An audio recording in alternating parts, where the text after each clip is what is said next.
Great to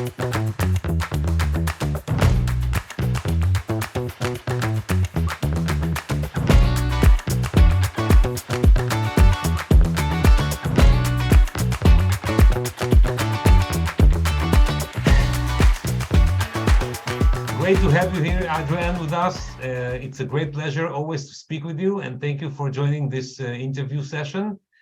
Maybe we'll start with a short background about yourself, your role, your responsibilities. Yeah, thanks for having me. It's always a pleasure to speak with you. Adrian Jones, I'm a partner at HSCM Ventures. We seek investment opportunities to support the future of insurance, and entrepreneurs are creating that future. My background, I spent 10 years in the reinsurance business. I was head of strategy and business development at SCOR Global P&C, where I helped to set up SCOR P&C Ventures and led that through the first fund. Prior to that, I was in Bermuda at Renaissance Re as head of strategy.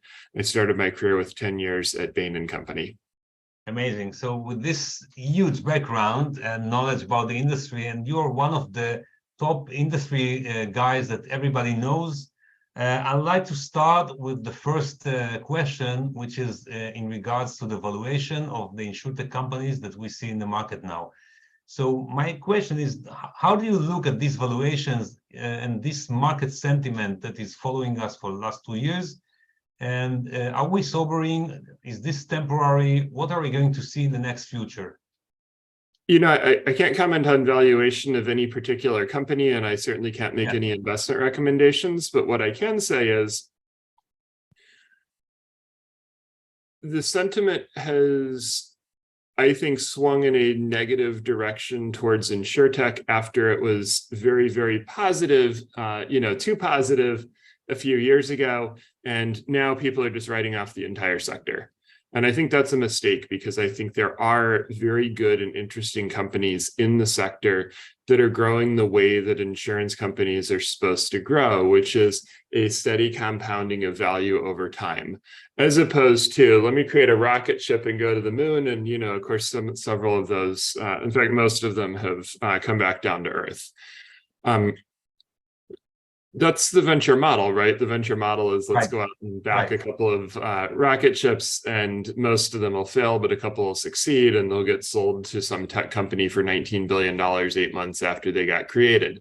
So go find those. Well, you know what? Those don't exist in the insurance business, because it's not how the insurance business operates. What we do have is companies that grow steadily over time, and they take advantage of the compounding of book values. And compound interest is one of those Finance 101 concepts that I think some people forgot about a few years back. But actually, I think there's a lot of really good, interesting compounders out there. I would encourage people to go have a look. So based on this, do you agree to the saying that there are a lot of Insurtech companies that have been devaluated, but still they do have a firm business model, and they will be able to make money at the end of the day? The history of the insurance business is that roughly every 20 years, there is some wave of technology that comes through that creates a series of new winning companies. So that's fact number one. You look at mainframes, you look at mini computers, you look at the rise of the spreadsheet, and now you look at the rise of Insurtech. Every 20 years, and there have been winning companies that have come out of every one of those waves. Fact two, BCG recently compiled a series of analyses of the best performing companies over the last 20 years in the insurance sector. The average age of founding or of establishment of the current business model of those top 20 companies globally was 1977, which means that at the start of the analysis period, they were roughly 20 years old. So it's actually, there are a lot of young companies that have emerged historically. Obviously, past performance does not indicate future performance, but over the course of time, there have always been technologies which have enabled new business models in insurance. Whether they're fairly valued or not, I don't know, or I can't say, but I do think that there are going to be very interesting companies that are emerging from this sector, such that when you do that analysis of the best performing companies in the future, I think you're going to find some companies that are being formed today that are going to be really successful going forward. Yeah, this is amazing. Thank you for saying this. It's quite amazing. And we need to remember that insurance is a long-term product, and they take a long time to build the companies. Insurance companies are not built overnight. They're not proven overnight. And you only know if they're successful over the course of 10 to 20 years. Right. And that's a real challenge for people who have a very short-term orientation, which unfortunately so much of the venture world has taken on over the last couple of years. And so short-term oriented people are going to say, well, these things don't work. That's fine if you're short-term oriented, but I can tell you the insurance industry is not. Yeah, I agree. So in terms of global trends that you currently see in the market, what would you say are the major 2 or 3 trends that you see at the moment? Well, the first trend, which I think needs to be said, is none of the incumbents is slowing down their efforts at digitization. In fact, if anything, they're increasing.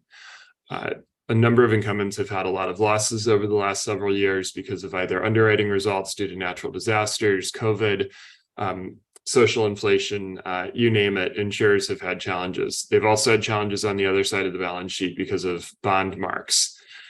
So it's been a challenging time. One of the ways that you solve those challenges is you look back at your processes and your technologies and you say, you know, we need to invest in digitization. We need to invest in improving our core systems.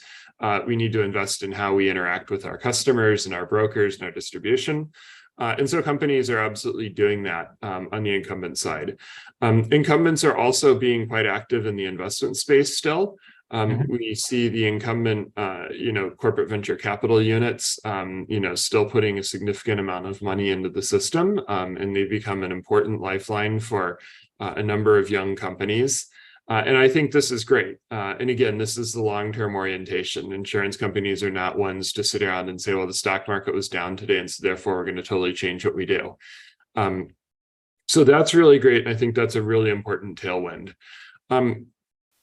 I think that entrepreneurs are responding to that as well. So the second trend is we are continuing to see a surprising amount of talent, which is coming out of large incumbents and which is going into startups where they're saying, look, I know ways to do this better, and I've been flustered because I haven't been able to do it. I've been prevented for some reason. I'm going to go do my own company. I'm actually going to make it happen.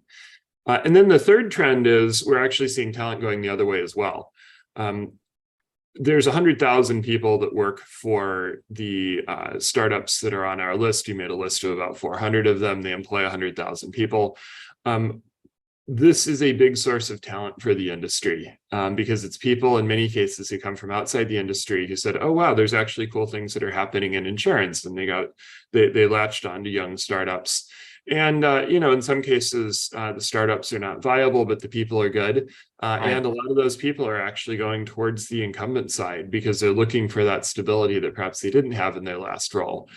So I think that's a really encouraging trend. And I think one of the ways that large incumbents can help the sector is by continuing to support the young entrepreneurs who are bringing this talent into the system, because it might be talent that ultimately ends up helping to run their company, the large incumbents.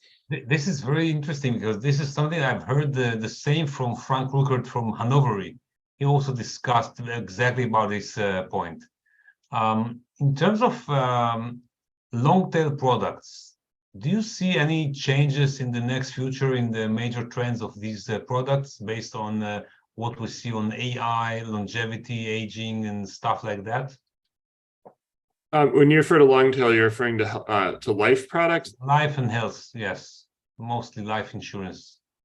Well, life insurance is the greatest example of long-term compounding, right? Right. Yeah. It's an enormous business. Life and health together in the US is the same size roughly as P&C. They're both about 750, 800 billion of total premium.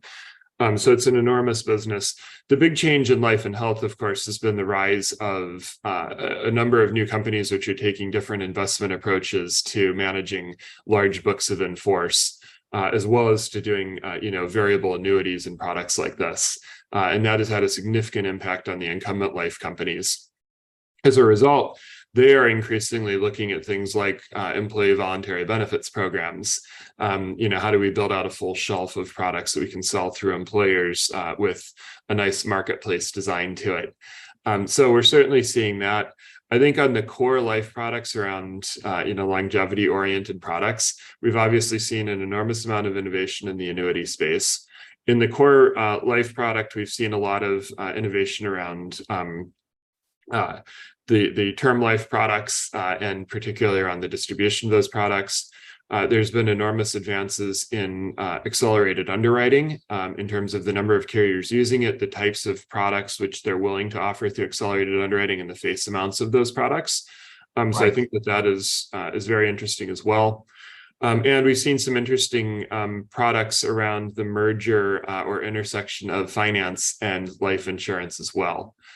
Things like making it easier to take out a loan against a whole life policy, for example.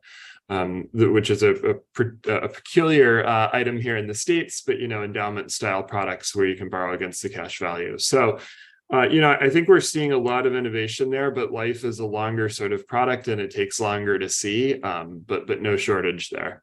Absolutely right. Yes. Well, thank you very much, Adrian. It was enlightening to speak with you and always hear your thoughts. And I very much would like to thank you for this discussion. I look forward to seeing you on stage at the next event. Thank you so much. The same here.